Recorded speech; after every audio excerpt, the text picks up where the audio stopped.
कथा उस मोड़ पे पहुंच गई है जहां पे लक्ष्मण जी को शक्ति बाण लग गया था। लक्ष्मण जी मूर्छित हो गए थे। राम जी वहीं पर विलाप कर रहे थे, आंसू बह रहे थे। हनुमान जी से रहा नहीं गया। हनुमान जी तुरंत उनके पास पहुंचते हैं और बोलते हैं कि मैं लक्ष्मण जी को कुछ नहीं होने दूंगा। राम जी, आप चिंता ना करें, बताइए मुझे क्या करना पड़ेगा। राम जी को कहा गया कि वैद्य बुलाया जाए। और वैद्य उस समय कहां मिलता? वैद्य मिलता लंका में। दुश्मन का वैद्य है। हनुमान जी को बोला गया कि आप ला पाएंगे? हनुमान जी ने कहा, राम जी आप कह दीजिए बस, मैं सब ले आऊंगा। हनुमान जी गए और लंका से वैद्य न लाते हुए वैद्य का पूरा अस्पताल ही ले आए। अब पता नहीं कौन सी दवाई कहां लग जानी थी, कैसी लग जानी थी, बार बार लंका में कैसे जाते। तो उन्होंने वैद्य के साथ औषधालय, पूरा अस्पताल ही अपने हाथों में उठाया और वहां ले आए। अच्छा, इस बात से आपके मन में एक संकोच आता होगा, और मैं आपको एक बात बताऊंगा, संकोच आने के कारण ही राम कथा कई बार सुनाई गई है। पार्वती जी को संकोच आया,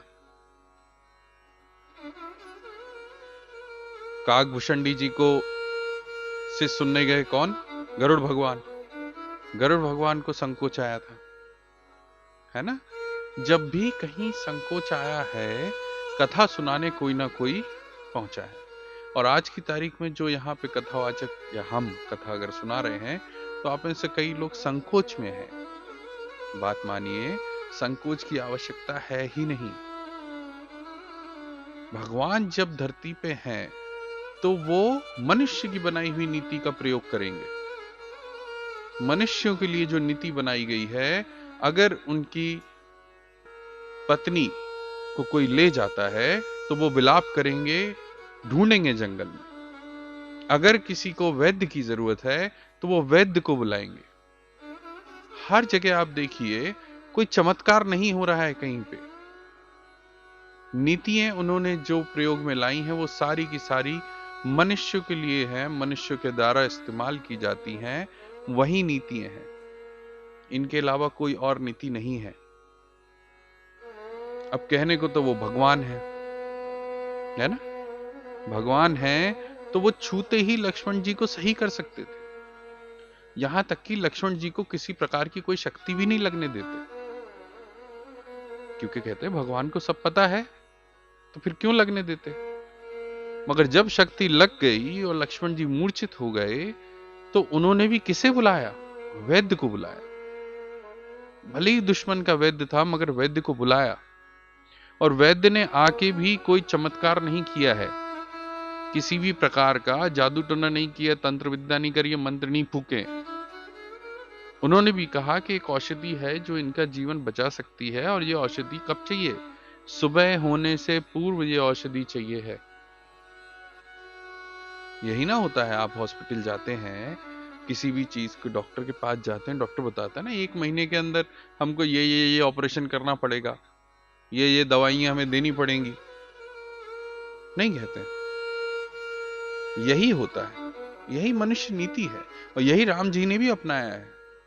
फिर मुझे नहीं समझ में आता है कि कौन लोग हैं जो आपको ये कहते हैं कि मंत्र से मैं ठीक कर दूंगा, जादू कर दूंगा, मैं ठीक कर दूंगा, ये मंत्र पढ़ो सुबह शाम सब सही हो जाएगा, मंत्र पढ़ लो तो बच्चा पास हो जाएगा, स्कूल में अच्छे नंबर मिल जाएंगे, धागा पहन लो तो ऐसा हो जाएगा, अंगूठी पहन लो तो ऐसा हो जाएगा। श्रद्धा रखनी अच्छी बात है। राम जी को सब मानते हैं, राम जी की कोई नहीं मानता है। अरे राम जी ने भी जब किसी को बचाना पड़ा कहीं पे, जब लक्ष्मण जी को शक्ति लगी, तो वहां पे भी उनको वैद्य की जरूरत पड़ी थी, औषधि की जरूरत पड़ी थी। तो फिर कौन है ये लोग, और कौन है वो लोग जो इन बातों को मानते हैं कि मंत्र फूंक देने से कुछ हो जाता है? साधारण सी बात है, अगर आपको कोई तकलीफ है, शारीरिक तकलीफ है, जिस प्रकार की तकलीफ है, उस प्रकार के डॉक्टर के पास जाया जाए, अपना इलाज कराया जाए। भक्ति में भी शक्ति जब है जब इलाज सही हो, रास्ता सही हो। अगर कोई आदमी गलत काम कर रहा है और साथ में राम राम नाम ले रहा है तो वो गलत काम सही नहीं हो जाएगा। और किसी के बीमार होने पे औषधि लेना गलत कार्य नहीं है। साथ में भजन करिए, दिन रात भजन करिए, भगवान को याद करिए। ये शरीर आपको मिला है, इसको सुरक्षित रखिए, इसका ध्यान रखिए। आपको जो चीज की जब जरूरत है तब उसका अवेलेबल होना और आपके पास वो चीज अवेलेबिलिटी प्राप्त होना ही राम जी की कृपा है। आपको कोई सुंदर वस्तु दिख रही है, आप देख पा रहे हैं, ये आंखें किसने दी? उस सुंदर वस्तु के पास आप जा पा रहे हैं, ये पैर आपको किसने दिए? इन बातों पे ध्यान दीजिए।